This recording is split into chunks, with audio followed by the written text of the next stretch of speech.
Buenos días. Hoy 12 de junio de 2017, siendo las 9:30, damos inicio a la sesión pública ordinaria número 23 del Pleno del Tribunal de lo Contencioso Administrativo del Estado de Guanajuato. Para ello, solicito al licenciado Eliseo Hernández Campos, secretario general de Acuerdos, verifique la existencia del quórum legal.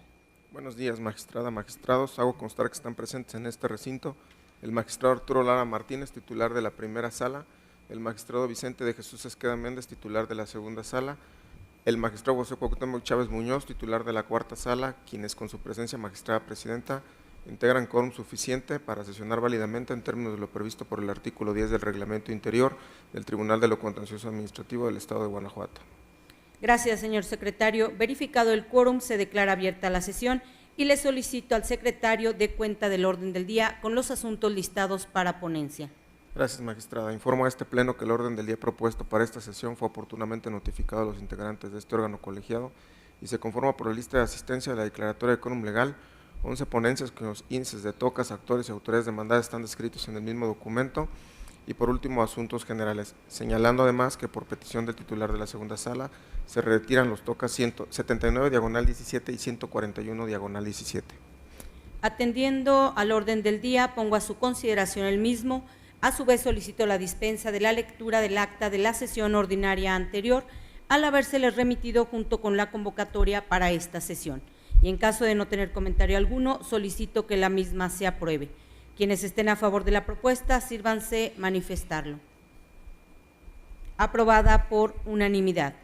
Iniciando con el listado de las ponencias, se concede el uso de la voz al magistrado Arturo Lara Martínez, titular de la primera sala, para el desahogo del tercer punto del orden del día. Gracias, magistrada presidenta, y buenos días a usted y a los señores magistrados, también a usted, señor secretario. Procedo, el punto tercero del orden del día corresponde al toca 66/17, relativo al recurso de reclamación interpuesto por la autorizada de la Procuraduría General de Justicia del Estado de Guanajuato, parte demandada, en contra de la sentencia emitida el 16 de enero de 2017, dictada por el magistrado de la segunda sala dentro del proceso administrativo 1730, diagonal segunda sala, diagonal 15, mediante la cual se decretó la nulidad del acto impugnado. Como antecedentes de la litis se pueden resaltar los siguientes. El 18 de noviembre de 2015, un ciudadano promovió demanda de nulidad en contra del cese de sus funciones como elemento adscrito a la Procuraduría General de Justicia del Estado de Guanajuato. El proceso se turnó a la segunda sala de este tribunal por medio de sentencia emitida el 16 de enero de 2017. Se decretó la nulidad del cese impugnado. Inconforme con lo anterior, la parte demandada interpuso recurso de reclamación en contra de la sentencia emitida por el magistrado de la segunda sala. El agravio que esgrime el recurrente, donde expone una violación procedimental a criterio de esta ponencia, es fundado, atentos a lo siguiente.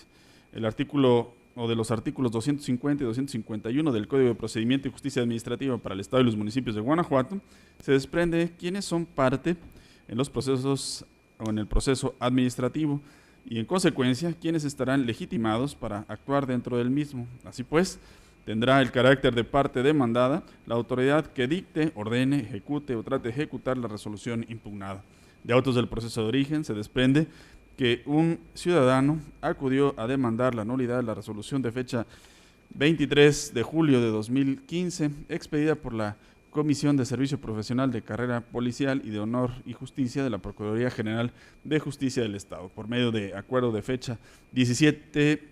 de diciembre de 2015, el ACU emplazó a la Comisión de Servicio Profesional, del Servicio Profesional de Carrera Policial y de Honor y Justicia de la Procuraduría General de Justicia del Estado y al Procurador de Justicia del Estado de Guanajuato como ente individual, pues no se hizo aclaración en contrario. Sin embargo, y a pesar de que la autoridad que emitió la resolución impugnada fue la Comisión del Servicio Profesional de Carrera Policial y de Honor y Justicia de la Procuraduría General de Justicia del Estado y que ésta emitió su escrito de contestación, la sala recurrida determinó en acuerdo de 25 de febrero de 2016 no admitir la demanda que la misma había presentado, y la sentencia señaló como única autoridad impugnada al Procurador General de Justicia del Estado como ente individual. Lo anterior constituye, como lo plantea la parte recurrente, una violación procesal, ya que se emplaza a una autoridad que no emitió por sí el acto impugnado y se decide no admitir el escrito de contestación de la autoridad que efectivamente emitió la resolución impugnada, marginándola así del resto del proceso al no darle al órgano colegiado, en este caso la Comisión del Servicio Profesional de Carrera Policial y de Honor y Justicia de la Procuraduría General de Justicia del Estado de Guanajuato, el carácter de autoridad demandada, tal y como se reflejó en la sentencia, y evitando que la misma fuera oída y vencida en el juicio de manera íntegra. En el orden de ideas precisado, se propone a este Pleno revocar la sentencia emitida por el acuo a efecto de que se reponga el proceso de origen a partir del acuerdo de 25 de febrero de 2016, sobreseyendo el juicio con relación al Procurador General de Justicia del Estado de Guanajuato y admitiendo la contestación de demanda de la Comisión del Servicio Profesional de Carrera de Honor y Justicia de la Procuraduría General de Justicia del Estado, dándole a esta autoridad la oportunidad de actuar en las etapas restantes en su calidad de autoridad demandada. Lo anterior tiene su fundamento en el artículo 311 del Código de Procedimiento y Justicia Administrativa para el Estado y los municipios de Guanajuato. Señores magistrados, está a su consideración la resolución del TOCA 66/17. Si están de acuerdo con el sentido que se propone, sírvanse manifestarlo. Aprobada por unanimidad. Al haberse retirado del orden del día de esta sesión los tocas correspondientes a los puntos 4 y 6, a continuación, para el desahogo del 5º punto del orden del día, se concede el uso de la voz al magistrado Vicente de Jesús Esqueda Méndez. Gracias, muy buenos días, señora presidenta, compañeros magistrados, señor secretario. El TOCA 110/17 corresponde al recurso de reclamación interpuesto por la parte actora en contra del acuerdo de fecha 5 de enero de 2017, dictado en el proceso 2331/16 por el magistrado de la Cuarta Sala. Previo al análisis de los agravios hechos valer por la parte recurrente, es conveniente precisar lo siguiente. En el proceso administrativo principal, la parte actora impugnó, número 1, el decreto expropiatorio y 2, la donación del predio de referencia realizada por el Gobierno del Estado a favor del municipio de León, Guanajuato.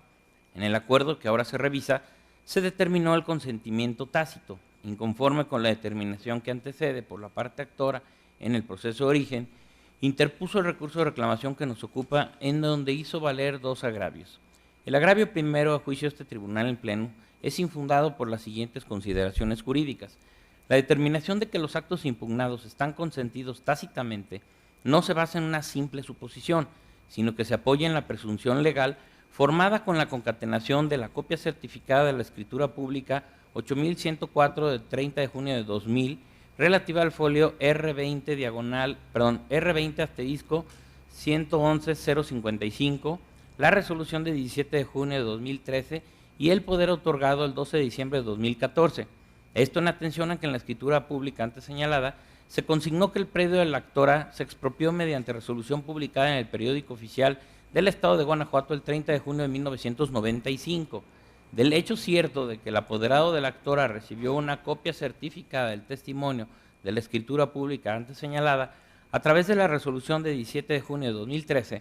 se desprende el hecho de que en esa fecha el apoderado de la actora tuvo conocimiento del contenido de la citada escritura.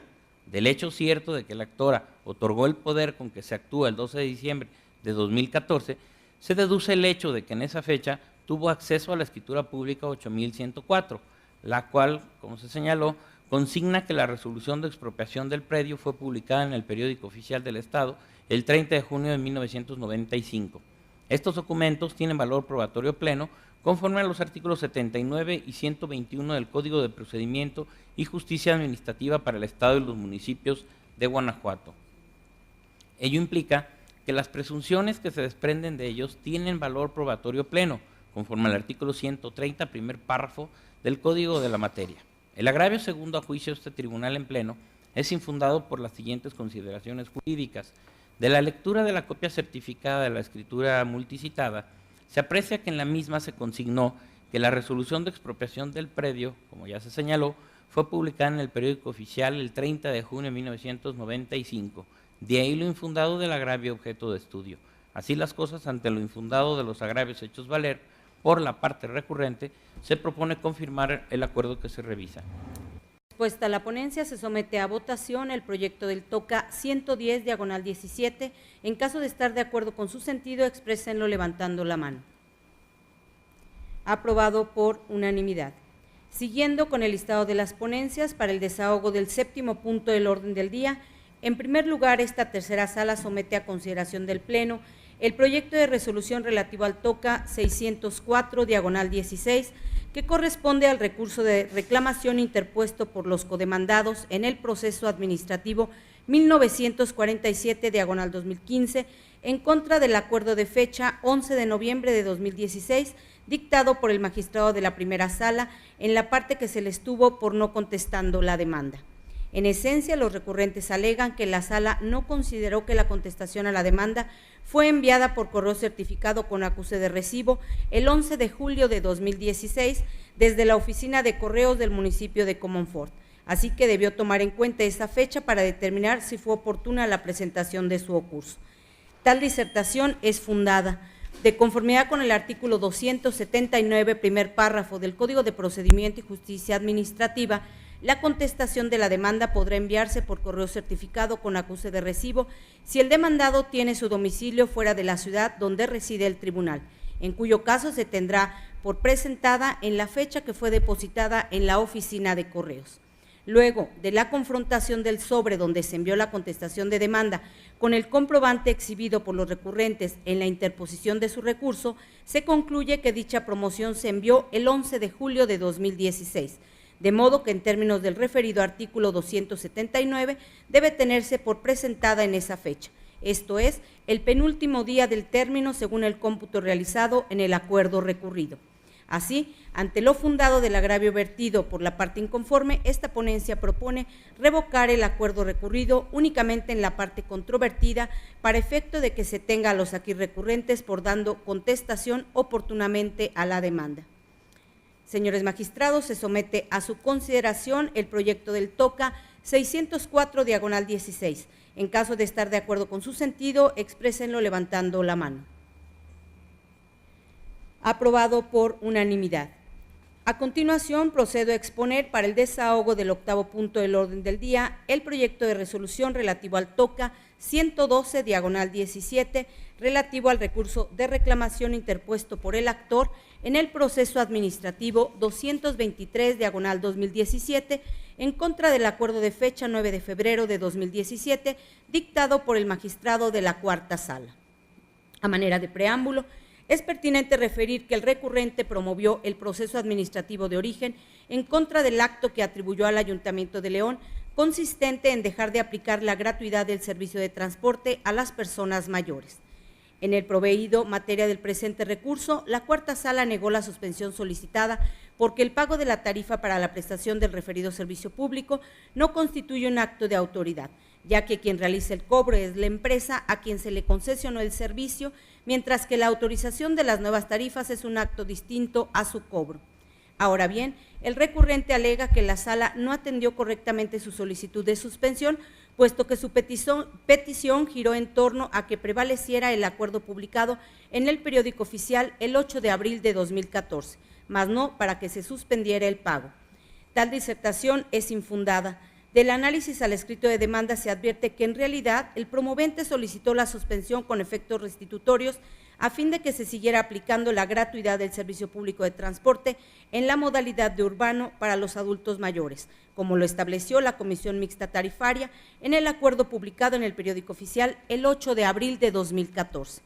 En este contexto, es inconcuso que el otorgamiento de la suspensión en los términos en que la solicitó el ahora inconforme y contrario a lo que afirma en el recurso, sí tiene como efecto que no se aplique la tarifa preferencial establecida en el acuerdo del Ayuntamiento de León, publicado en el citado medio de difusión el 29 de diciembre de 2016, vigente a partir del 1 de enero de 2017, es decir, que se suspenda el cobro respectivo. Por tanto, ante la ineficacia del agravio planteado, lo procedente es confirmar el acuerdo dictado por la cuarta sala. Señores magistrados, está a su consideración la resolución del TOCA 112/17. Si están de acuerdo con el sentido que se propone, sírvanse manifestarlo. Aprobada por unanimidad.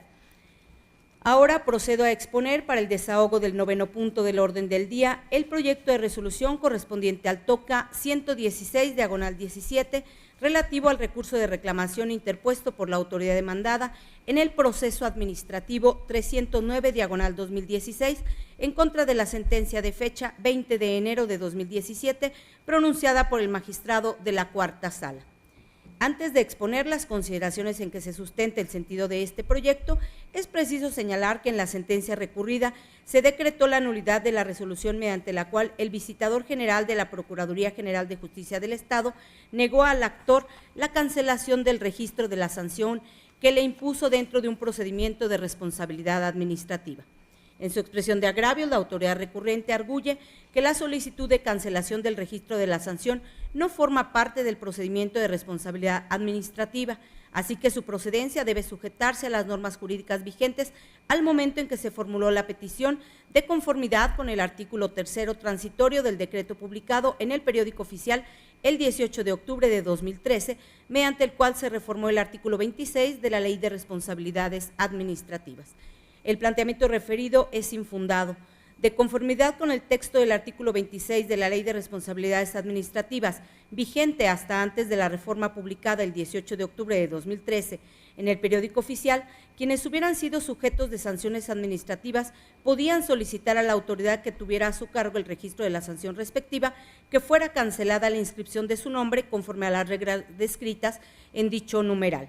Habida cuenta el contenido del citado artículo 26, es inconcuso que la cancelación del registro constituye una prerrogativa a favor de quienes fueron sujetos de sanciones administrativas, las cuales ya hayan sido purgadas. Así que la norma jurídica en cuestión, al regular una situación de hecho fuera de procedimiento, constituye por exclusión una norma de carácter sustantivo. En ese tenor, a la fecha en que se dictó la resolución donde se sancionó administrativamente al actor, la cancelación del registro constituía una mera expectativa de derecho que se concretaría hasta que se hubieran satisfecho los requisitos previstos para su otorgamiento. Luego, considerando la fecha en que se dictó la resolución sancionatoria y el término de la inhabilitación, el derecho del actor a la cancelación del registro de la sanción se concretó antes de la reforma a la Ley de Responsabilidades Administrativas, publicada el 18 de octubre de 2013 en el periódico oficial. Así que desconocer al actor la prerrogativa en cuestión por el hecho de que al solicitarla ya se había reformado el artículo 26 de la citada ley, estableciendo mayores requisitos en comparación al texto anterior, implicaría también desconocer retroactivamente una situación ya concretada, pues al adquirir los derechos por la satisfacción de las condiciones relativas, dejó de tratarse de una mera expectativa de derecho. Lo anterior no se desvirtúa por el hecho de que el artículo 3º transitorio de la reforma a la Ley de Responsabilidades Administrativas de fecha 18 de octubre de 2013 haya establecido que los procedimientos de responsabilidad administrativa por conductas cometidas con anterioridad a la vigencia de dicho decreto continuarían su trámite con la normativa con la que se iniciaron, hasta su conclusión, pues ello solo opera sobre las normas procesales que rigen el trámite mismo, pero no al derecho sustantivo, como lo es la cancelación del registro de la sanción. Finalmente, la autoridad recurrente señala que la cancelación es improcedente porque el registro de servidores públicos sancionados es una herramienta de las instituciones de seguridad pública en el desempeño de sus funciones instituida en los artículos 53 de la Ley General del Sistema Nacional de Seguridad Pública con relación al 7, fracción primera de la Ley del Sistema de Seguridad Pública del Estado.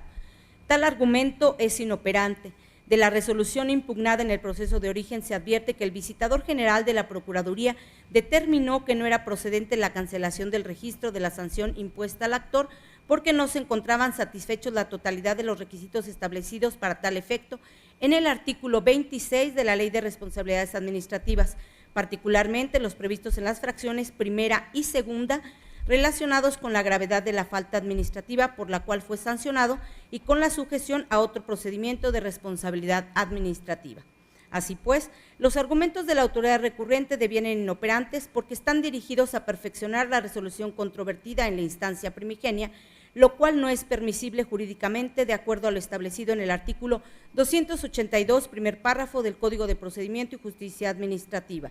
Por tanto, ante la ineficacia de los agravios esgrimidos, esta ponencia propone confirmar la sentencia dictada por la Cuarta Sala.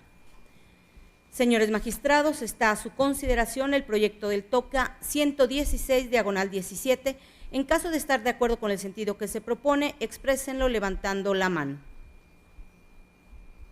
Aprobado por unanimidad. Para el desahogo del 10º punto del orden del día, se expone el proyecto de resolución correspondiente al TOCA 131/17, relativo al recurso de reclamación interpuesto por el actor en el proceso administrativo 444/2016 en contra de la sentencia de fecha 10 de febrero de 2017 pronunciada por el magistrado de la Cuarta Sala. Como antecedentes relevantes se refieren los siguientes. El proceso de origen fue promovido en contra del acta de fecha 8 de febrero de 2016, redactada por una inspectora de la otrora Dirección General de Ordenamiento Territorial de Irapuato, en donde consta que la inspectora se constituyó en un inmueble ubicado en el municipio de Irapuato y que entendió la diligencia con quien dijo ser hijo del propietario del predio. Al dictar la sentencia respectiva, la Cuarta Sala decretó el sobreseimiento del proceso porque el actor no es destinatario del acto ni demostró ser el propietario del inmueble en cuestión. En su expresión de agravios, el recurrente sostiene que al haber promovido el proceso administrativo, aceptó tácitamente ser propietario del inmueble, lo que estima suficiente para acreditar su interés jurídico para instar y que el sobreseimiento del proceso vulnera su derecho de acceso a la justicia establecido en el artículo 17 de la Constitución Federal, así como el numeral 82 de la Constitución local. El planteamiento referido es infundado. Por tratarse de un presupuesto esencial de procedencia, la afectación al interés jurídico debe probarse plenamente, es decir, no puede inferirse a base de presunciones. Por ello, corresponde al actor acreditar en forma fehaciente que el acto combatido vulnera en su perjuicio un derecho subjetivo protegido por la norma jurídica. En este contexto, la sola promoción del proceso administrativo y la simple afirmación de la hora recurrente de ser el propietario del inmueble a que se refiere el acto impugnado no son elementos suficientes para demostrar la afectación a su interés jurídico ni lo relevan de la obligación de probar su dicho. Así las cosas, como el promovente no es el destinatario del acto ni demostró ser el propietario del inmueble en cuestión, entonces no cuenta con un derecho subjetivo previamente establecido que haya sido transgredido como correctamente concluyó la Cuarta Sala. Por otro lado, el principio de tutela judicial efectiva previsto en el artículo 17 de la Constitución Federal no entraña un derecho ilimitado, sino que su ejercicio está constreñido al cumplimiento de determinados requisitos, como la instauración de un juicio o procedimiento por el interesado que colme las exigencias legales para su procedencia, pues de lo contrario, si no existe el ejercicio del derecho de acción para plantear una específica pretensión, se obligaría a las autoridades jurisdiccionales a resolver conflictos de manera oficiosa o se les facultaría para analizar asuntos cuyas exigencias sean jurídicamente inviables. En congruencia con ello, el sobreseimiento decretado en la sentencia recurrida no importa una transgresión al principio de tutela judicial efectiva, ya que la falta de afectación al interés jurídico del promovente constituye un límite válido al citado principio que impide analizar los planteamientos de fondo. Así, ante la ineficacia del agravio vertido por el inconforme, esta ponencia propone confirmar el sobreseimiento decretado por la Cuarta Sala. Magistrados, está a su consideración la resolución del TOCA 131/17. En caso de estar de acuerdo con el sentido que se propone, exprésenlo levantando la mano. Aprobada por unanimidad. Finalmente, para el desahogo del 11º punto del orden del día, se somete a consideración del Pleno el proyecto de resolución relativo al TOCA 146/17 en la modalidad de juicio en línea, que corresponde al recurso de reclamación interpuesto por la promovente del proceso administrativo 336/2017 en contra del acuerdo de fecha 22 de febrero de 2017, dictado por el magistrado de la Cuarta Sala, en el cual se tuvo por no presentada la demanda. La determinación de la Sala obedeció a que en el escrito de demanda solo se plasmó la firma a ruego de un tercero, pero no imprimió su huella digital, y de conformidad con el artículo 14 del Código de Procedimiento y Justicia Administrativa, tanto la huella como la firma a ruego constituyen requisitos indispensables para tener por presentada dicha promoción. Ahora bien, el disentimiento formulado por la recurrente en el sentido de que en el escrito de demanda plasmó el símbolo gráfico con el que se ostenta es sustancialmente fundado y suficiente para revocar el acuerdo recurrido. El artículo 14 del Código de Procedimiento y Justicia Administrativa dispone que toda promoción deberá estar firmada por quien la formule y sin este requisito se tendrá por no presentada, salvo que el promovente no sepa o no pueda firmar autógrafamente, pues en ese caso imprimirá su huella digital y firmará otra persona a su ruego. En el caso que se analiza, se advierte que en la última hoja del escrito de demanda se aprecia un signo gráfico con aspecto de una letra X sobre el nombre de la promovente, el cual concuerda a simple vista con el que obra en la credencial para votar que anexó como prueba a la misma demanda, así como en el escrito mediante el cual interpuso el presente recurso. Luego, si la firma es, según el diccionario de la lengua española, el rasgo o conjuntos de rasgos realizados siempre de la misma manera que identifican a una persona y sustituyen a su nombre y apellidos para aprobar o dar autenticidad a un documento, entonces en la especie debe considerarse que el signo gráfico que la promovente estampó en su escrito de demanda en realidad corresponde a su firma. Así pues, a pesar de que en el libelo inicial no consta la huella digital de la promovente, lo cierto es que sí firmó dicho curso y además consta la rúbrica de quien firmó a su ruego, elementos que resultan suficientes para tener por manifestada su voluntad de instar el proceso administrativo y para considerar satisfecho el requisito previsto en el artículo 14 del Código de Procedimiento y Justicia Administrativa. Por lo tanto, esta ponencia propone revocar el acuerdo recurrido para efecto de que se dicte otro en el que se tenga a la promovente por presentando la demanda y con libertad de jurisdicción continúe con el trámite que corresponda. Señores magistrados, está a su consideración el proyecto de resolución del TOCA 146/17. Si están de acuerdo con el sentido que se propone, sírvanse manifestarlo. Aprobado por unanimidad. Siguiendo con el listado de las ponencias, se concede ahora el uso de la voz al magistrado José Cuauhtémoc Chávez Muñoz, titular de la cuarta sala, para el desahogo del 12º punto del orden del día. Muchas gracias, magistrada presidenta. Buenos días, magistrada, magistrados, secretario general. Inicio con las ponencias correspondientes a la cuarta sala. Me refiero en un primer momento al TOCA 170/17, relativo al recurso de reclamación interpuesto por la parte actora en contra del auto de fecha 17 de marzo de 2017, por medio del cual el magistrado de la primera sala de ese tribunal desechó la demanda dentro del proceso administrativo 513 del 17.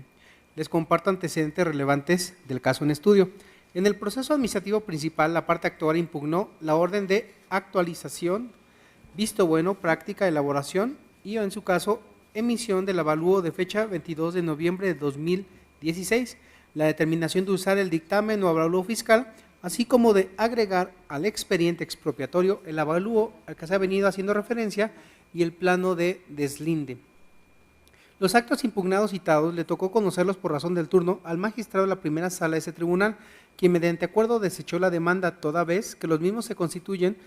una resolución definitiva, no constituyen una resolución definitiva, sino que solo se trata de actos que integran el procedimiento administrativo de expropiación, por lo que no existe afectación a los intereses jurídicos del accionante.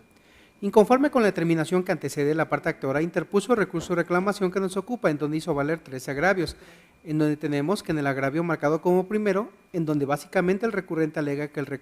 el acuerdo recurrido se encuentra indebidamente fundado y motivado. A juicio de esta ponencia es infundado, pues por lo que respecta a la fundamentación en el acuerdo recurrido, el acuo citó como apoyo de su determinación los artículos 20, fracción primera de la Ley Orgánica de ese tribunal, 251, fracción primera, inciso A, y 261, fracción primera de nuestro código, y en lo que se refiere a la motivación, fue puntual al precisar lo siguiente, cito textualmente: al ser los actos impugnados parte del procedimiento de expropiación y no la resolución definitiva, por lo anterior, deséchese la presente demanda por improcedente, por tratarse de actos que integran el procedimiento previo a la emisión del acto o resolución definitiva de la expropiación solicitada, además de que no se afectan los intereses jurídicos del accionante, pues el acto impugnado no le ha lesionado aún ningún derecho, pues este puede ser reconocido por la resolución que se dicta en su momento dentro del procedimiento de expropiación.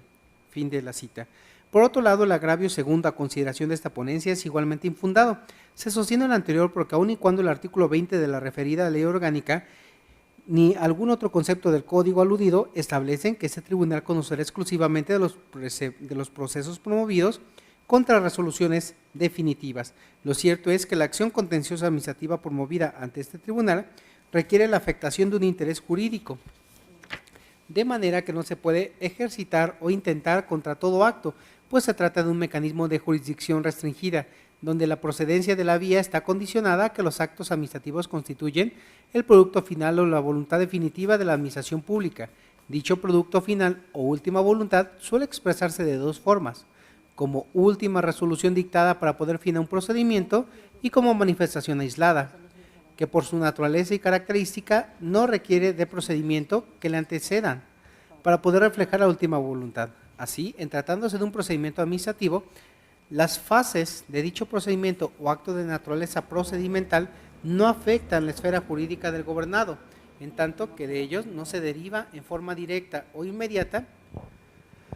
la creación, modificación o extinción de una situación jurídica particular, pues en todo caso, el acto que puede producir un cambio en la esfera jurídica del gobernado o vulnera su derecho jurídicamente tutelado es la última decisión del procedimiento, esto es la resolución final, de tal suerte que es lo que debe de ser impugnada ante este tribunal, sin que ello implique que cuando la resolución final se impugne no se pueda reclamar tanto por los vicios de procedimiento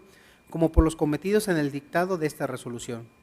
En esa tesitura, si en la especie el actor acudió ante ese tribunal a impugnar actos que son parte del procedimiento de expropiación y no la resolución definitiva de dichos procedimientos, entonces en efecto se encuentra pegado a derecho a la decisión del magistrado de la primera sala de desechar la demanda al no afectar el interés jurídico de la parte actora, ya que se insiste en los actos previos a la resolución definitiva o interprocesales son actos instrumentales que no le han lesionado aún algún derecho que inclusive puede serle conferido o reconocido por la resolución que culmine con el procedimiento. Finalmente, el agravio marcado como tercero, quien recurre básicamente, alega que le agravia la determinación del acuo de desechar su demanda, porque en el código no existe fundamento legal que permita al magistrado acuo de desechar de plano la demanda por falta de interés jurídico. Pues bien, para esta ponencia, el agravio en estudio, al igual que los dos anteriores, resulta infundado para revocar o modificar el acuerdo recurrido. Eso es así, ya que no se debe perder de vista que el interés jurídico representa uno de los presupuestos básicos para la procedencia del proceso administrativo, pues si el acto impugnado no lesiona la esfera jurídica del actor, no existe legitimación para demandar su nulidad, pues se desprende del artículo 261, fracción primera, del Código Multireferido. En ese sentido, dicha figura está íntimamente ligada al concepto de agravio o perjuicio, que supone la existencia de un derecho legítimamente tutelado que cuando es transgredido por la actuación de una autoridad o por ley, faculta a su titular para acudir ante el órgano jurisdiccional competente para demandar a que esa transgresión cese, alteración en la esfera jurídica del gobernado que además de ser susceptible de apreciarse en forma objetiva. Precisamente por lo anterior, el legislador no previó la competencia de ese tribunal para conocer de los procesos administrativos interpuestos en contra de actos instrumentales o intermedios de un procedimiento. Ahora bien, en el caso concreto, la causa de improcedencia relativa a la falta de afectación al interés jurídico de la parte promovente sí es manifiesta e indudable, pues falta el escrito de demanda para tener conocimiento de cuál es el acto impugnado y advertir su naturaleza, por lo que, aún sustanciándose el procedimiento, no sería posible arribar a una convicción diversa con los elementos que pudiera aportar las partes, lo que justifica la decisión de la sala de no dar trámite a la demanda. De esta manera, ante lo infundado de los tres agravios hechos valer por el recurrente, esta ponencia propone confirmar el acuerdo de la primera sala. Magistrados, está a su consideración la resolución del TOCA 170/17. En caso de estar de acuerdo con el sentido que se propone, exprésenlo levantando la mano. Aprobada por unanimidad. Finalmente, se concede nuevamente el uso de la voz al magistrado Cuauhtémoc Chávez para el desahogo del 13º punto del orden del día. Muchas gracias, magistrada presidenta. Concluyo mi intervención con el TOCA 180/17 relativo al recurso de reclamación interpuesto por la autorizada de la Supervisora de Movilidad y Transporte Público de Celaya, Guanajuato, autoridad demandada, en contra de la sentencia de fecha 9 de marzo de 2017 emitida por la magistrada de la tercera sala de este tribunal en el proceso administrativo 1205 del 16. Les comparto algunos antecedentes que considero relevantes. En el proceso administrativo principal, el actor impugnó la infracción que se le levantó, así como la audiencia de calificación de la multa emitida por la auxiliar jurídica de la Dirección General de Movilidad y Transporte Público de Celaya, Guanajuato. Seguido el proceso administrativo principal en todos sus trámites legales, la magistrada de la tercera sala de este tribunal dictó la sentencia recurrida en la que declaró la nulidad de los actos impugnados, básicamente porque la boleta de infracción se encuentra indebidamente motivada al haber omitido la autoridad demandada sentar en el cuerpo de la misma cómo percibió la conducta imputada al actor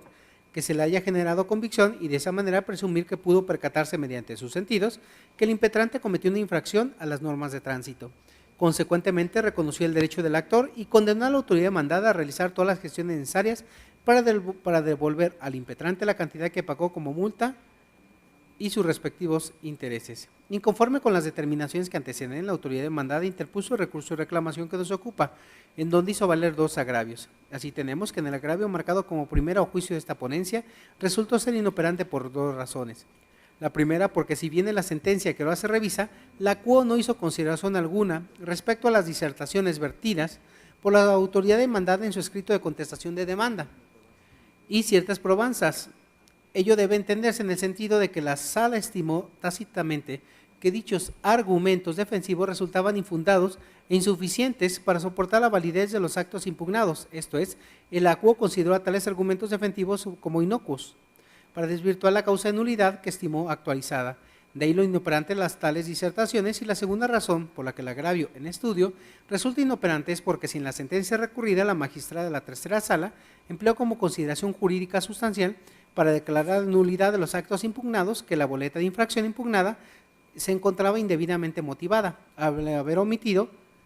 la autoridad demandada a sentar en el cuerpo de la misma cómo percibió la conducta imputada al actor que le haya generado convicción y de esta manera presumir que pudo percatarse mediante sus sentidos que el impetrante cometió una infracción a las normas de tránsito. Y en su único agravio, la recurrente no expone razonamiento alguno tendiente a desvirtuar ese motivo esencial, sino que únicamente se limita a argumentar de forma genérica que, contrario al aducido por la CUO, la boleta de infracción sí se encuentra debidamente motivada. Entonces dicho agravio deviene inoperante, pues con sus manifestaciones la recurrente incurre en imprecisión, lo cual revela la falta de eficacia para destruir el argumento toral aportado por la magistrada resolutora. Esto es así, dado que no debe perderse de vista que la inoperancia de los agravios en la reclamación se configura ante la actualización de algún impedimento técnico que imposibilite el examen del planteamiento efectuado, supuesto en el cual se sitúa lo relativo a que los agravios formulados no se controviertan los argumentos medulares vertidos por el órgano jurisdiccional que sustenten el sentido del fallo. Luego, si con las manifestaciones vertidas por quien recurre no se evidencia la ilegalidad de la consideración jurídica en que se sustenta el fallo para declarar la nulidad de la boleta de infracción impugnada, sino que, como ya se vio, únicamente se limita a hacer simples afirmaciones y alegaciones genéricas, es evidente que esas manifestaciones resultan ineficaces para desvirtuar los argumentos jurídicos medulares expuestos por la magistrada resolutora para apoyar su sentencia, la cual, se insiste, torna inoperante el agravio en estudio. Sin que sea obvio lo anterior, hasta aquí resuelto, el argumento de la recurrente en el sentido de que, aun y cuando el motivo que empleó la autoridad demandada no posee cierta extensión o amplitud, sí contiene los elementos suficientes que permiten conocer la causa concreta por la que la supervisora demandada determinó que la conducta del actor resultaba contraria a los ordenamientos legales aplicables. Se estima lo anterior porque, adversamente a lo arguido por lo recurrente, la Suprema Corte en diversas jurisprudencias ha resuelto que la motivación tiene como propósito primordial que el particular conozca el para qué de la conducta de la autoridad, lo que se traduce en darle a conocer a detalle y de manera completa todas las circunstancias que determinaron el acto de voluntad, para que de esa manera pueda cuestionar y controvertir dicha decisión, permitiéndole una real y auténtica defensa, tal como lo determinó la magistrada CUO, lo que lleva a confirmar la sentencia que ahora se revisa. Finalmente, el agravio marcado como segundo, donde, en esencia, el recurrente señala que la condena es ilegal, por lo que la magistrada de la tercera sala condena el pago de intereses sin tomar en consideración lo resuelto en la sentencia dictada el 21 de febrero de 2017, emitida por la segunda sala de este tribunal, dentro del proceso administrativo 627 de segunda sala del 16, a juicio de esta ponencia resultó infundado. Ello es así porque no se debe perder de vista que, de conformidad con el artículo 3º, segundo párrafo de nuestro código, la justicia administrativa se impartirá, entre otros, bajo el principio de independencia, por lo cual el hecho de que en la sentencia que culminó el proceso 627 de la segunda sala se haya negado los intereses no vincula a la tercera sala a este Pleno a seguir el mismo criterio, de ahí lo infundado el agravio objeto de estudio. De esta manera, ante lo inoperante del agravio primero y lo infundado del segundo, lo procedente a juicio de esta ponencia es confirmar la sentencia que ahora se revisa. Magistrados, ha sido expuesto el toca 180 diagonal 17. Si están de acuerdo con el sentido que se propone, sírvanse manifestarlo. Aprobado por unanimidad. Siguiendo con el orden del día, señor secretario, dé cuenta con los asuntos generales. Gracias, magistrado. Informando que por esta ocasión no hay asuntos generales. No habiendo asuntos que tratar y agotados los puntos listados en el orden del día, declaro cerrada la sesión ordinaria de Pleno número 23 del día de su fecha, siendo las 10:10. Gracias por su asistencia y participación, señores magistrados, señor secretario general, que tengan todos ustedes un muy buen día. Gracias.